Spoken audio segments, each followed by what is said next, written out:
Opinions on guns. Congressman Ralph Norman is a firm believer in the Second Amendment, is as well a concealed carry permit holder and owns a handgun. But now Congressman is facing backlash for pulling out the gun during a meet and greet with voters to show that guns actually make them safer. Here with the story behind all this is South Carolina Congressman Ralph Norman. Congressman, thank you for joining us. My pleasure. So a lot of people are upset because you pulled out a gun, just show it. Why did you do that? Why did you bring the gun as a demonstration there in Rock Hill? Sure, and first, Angel, let me tell you, your dad coached at Wofford, and yes, my brother played there, and we bought supplies from him.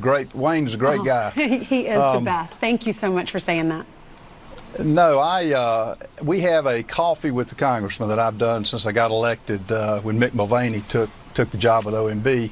I go to different places, and last week I went to a restaurant that did not ban firearms, that hosted me coming in and having the coffee with the congressman. There was a lot of people there. There was a group with red T-shirts on, and it had Moms Demand Action for Gun Safety in America. And I could have sat anywhere. I sat with them. I had met one of the girls earlier. She'd been by the office. She was a big Democrat, big Bernie Sanders, from what I understand. And anyway, I sat there. I said, help me understand what your T-shirts mean. And they went into the fact that they wanted some legislation on domestic violence. I said, that's fine. Get me the language and let me see what our staff can do with it. And then I said, let me make a statement that I'm sure everybody would agree with. And that was that shooters, people that kill people, have mental, emotional, and spiritual problems. I said, we agree with that, don't we?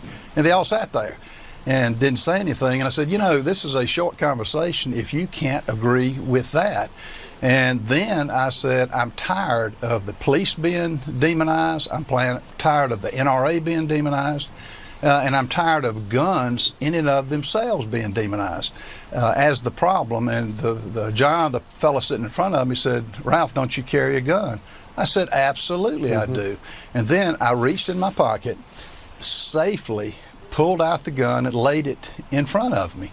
And I said, this gun doesn't shoot by itself. It takes a person behind it. And then I put the gun back in my pocket. And then the next thing I know, front page news, Congressman Ralph Norman pulls a gun at an event. 2 days in a row, I've had front page news questioning the legality of what I did, and I didn't do anything wrong.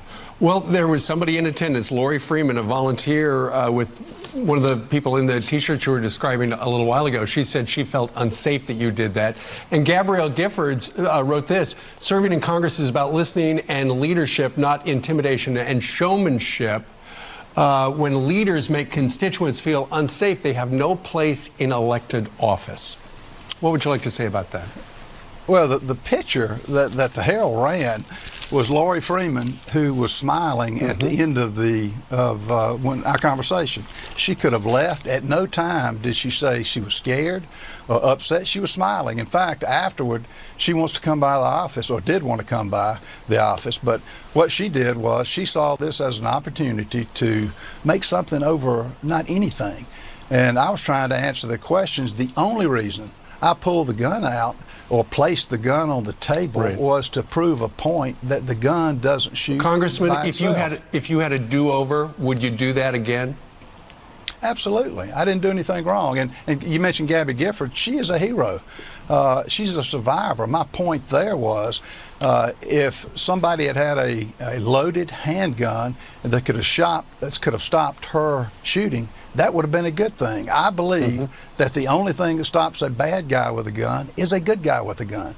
And evidently the left does not believe that. Okay. Congressman, thank you for telling us your side of the story. We appreciate you coming on this morning.